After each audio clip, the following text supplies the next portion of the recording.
Manchester United then away at Rostov in the Europa League. Really difficult prospect for Manchester United away in Russia.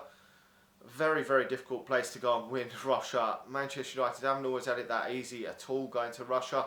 We went to Moscow not too long ago and got a 1-1 draw, but that was under Louis van Gaal. So now this is going to be a really difficult prospect for Manchester United. One of the worst teams that we could have probably got in the Europa League last 16 draw maybe.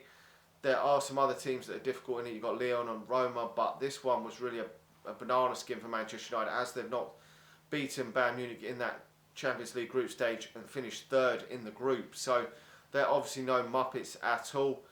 And we're going to have to go into this expecting a difficult game. That's why Jose Mourinho will go for the strongest possible lineup he can possibly go for. Even when we were 3-0 up against St Etienne, he still went for a strong lineup. So you can expect a really strong lineup from him. I would expect David to be in goal. Then you're going to have Valencia at right back. You're going to have, hopefully, Blind will be at left back. That's the one who I'd be most likely to see. Obviously, Luke Shaw, I don't think he's travelled at all to the game. He's not in the squad, so Blind there.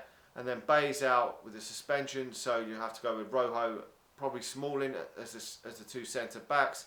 I've got a feeling Herrera's out. I think he's got too many yellow cards in this tournament, so if I'm not mistaken. So it will probably be Pogba and Carrick in there. Then you'll probably have Mkhitaryan, who is back in the squad, so hopefully Mkhitaryan is fit enough to start this game. Will probably be in that number 10 role if he is fit enough. Obviously, we know Wayne Rooney in the squad at all. I presume he's resting Wayne Rooney. Can't play every single game now. He's coming obviously to the end of his career anyway. Then Juan Mata will probably be out on one hand side, and Martial out on the other, and Zlatan Ibrahimovic up front. Zlatan will obviously play both games, considering he is banned for 3 games in domestic league and cup competitions in England. So obviously, if Mkhitaryan is fit, hopefully Mkhitaryan is fit, because he could be key in this game. Zlatan was off form against Bournemouth, and no one else. The only other player you could really see stepping up to the mark maybe was Juan Mata in that second half, and Juan Mata didn't step up to the mark. He has stepped up quite often this season, Juan Mata, but lately Mkhitaryan has been the only other player that's really started to step up to the mark. Obviously, he's had injury problems and struggled to get into the groove of it early on, Mkhitaryan, but you expect that coming from a new league. But now he's gradually obviously starting to step up to the plate, so hopefully next season we can see more of these players stepping up to the plate a lot more. Martial obviously needs to step up to the mark as well quite a bit more, because otherwise we're not going to finish in the top 4 or be challenging for this Europa League competition, which we've never won. It would be a great opportunity to win this tournament. There's only really Lyon, Roma, maybe a couple of other teams that you could say should be beating Manchester United, or should be challenging Manchester United for this title, trophy if you want to call it. Because Manchester United have spent billions and billions of pounds over the last few years. We've assembled a really expensive squad, so really we should be favoured. There's obviously no given right that Manchester United should be going out there and winning this trophy. We've got to work hard to win it. It's not easy. There are some real difficult teams in it, and as a lot of people have alluded to, you see the likes of Barcelona getting hammered in the first leg of the Champions League, Arsenal getting hammered as well. And if you have one bad game like they did, that can put you out of the Europa League, Champions League, any knockout competition. Okay, it's over 2 legs, so the favourites do often go through. It's not like the FA Cup where it's only one game. If you have a bad game, you're completely out. You do have the second leg to revive it, but still, we cannot afford to be losing 1-2-0 away in Russia. We've really got to get that away goal. And I'm hopeful that we can get the away goal. I'm not too sure we can win there. I'm going to go for a 1-1 draw in this. I think it's going to be difficult to win out there, but I would accept a 1-1 draw.